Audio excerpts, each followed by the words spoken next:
തിളപ്പിക്കാൻ വേണ്ടി വെച്ചിട്ടുണ്ട്. പിന്നെ ഇവിടെ ഈ കുഞ്ഞു കലത്തിൽ നമ്മൾ ഇവിടെ കുറച്ച് പാലും പിന്നെ മിൽക്ക് പൗഡർ, അമൂലിൻ്റെ മിൽക്ക് പൗഡറും കോൺഫ്ലവറും ചേർത്തുകൂടെ നല്ല രീതിക്ക് മിക്സാക്കി വെച്ചിട്ടുണ്ട്. പിന്നെ വേണ്ട ഐറ്റംസാണ് ഈ ഐറ്റം.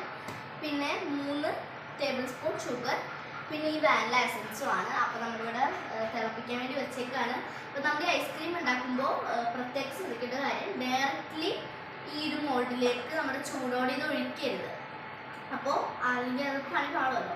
അപ്പോൾ ഞാൻ ഇതിങ്ങനെ വെറുതെ യൂട്യൂബ് ചാനലിൽ ഇങ്ങനെ കുക്കിംഗ് വീഡിയോ മാത്രം ഇടുന്നത് വേറെ കൊണ്ടല്ലേ, നമ്മുടെ വെക്കേഷൻ ടൈം ആണല്ലോ. അപ്പോൾ നമുക്ക് ഈ ചെറിയ കാര്യങ്ങളിലേക്ക് എന്തോ കാര്യങ്ങളൊക്കെ പഠിക്കാം. അങ്ങനെ അവരുടെ എൻഫ്ലുവൻസിന് വേണ്ടിയിട്ടാണ് ഞാൻ ഇങ്ങനത്തെ കുക്കിംഗ് വീഡിയോസ് ഒക്കെ ഇടുന്നത്.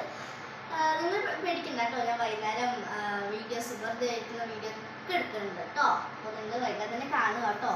ഇഷ്ടമെങ്കിൽ ലൈക്ക് ഷെയർ ഒക്കെ ചെയ്യണേ. നമുക്ക് ജസ്റ്റ് ഒന്ന് ഇളക്കി കൊടുക്കണം, അല്ലെങ്കിൽ ആ ഒരു പാൽ അട ഇങ്ങനെ വന്നിട്ട്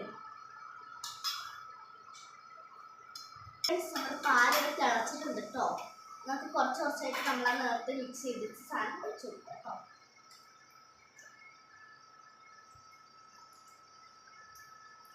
നമ്മൾ ഒഴിച്ചു കൊടുത്തിട്ടുണ്ട്. നമുക്കൊന്ന് മിക്സ് ചെയ്യാം. ഇപ്പോൾ നല്ല സ്മെല്ല് വരുന്നുണ്ട് കേട്ടോ. ഒരു പാലും അമൂലിൻ്റെ പൊടി എന്ന് പറഞ്ഞാൽ എനിക്ക് ഭയങ്കര ഇഷ്ടമുള്ളതാണ്.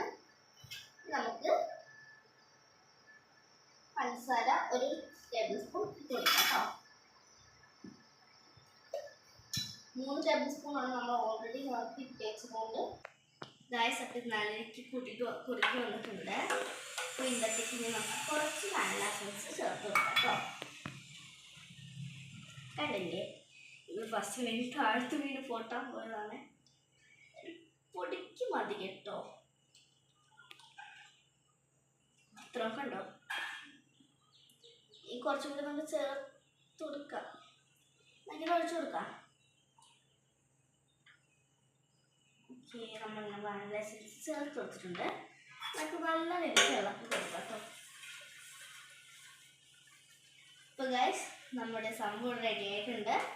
അപ്പോൾ നിങ്ങൾക്ക് ഇങ്ങനത്തെ വീഡിയോ ഇഷ്ടപ്പെട്ട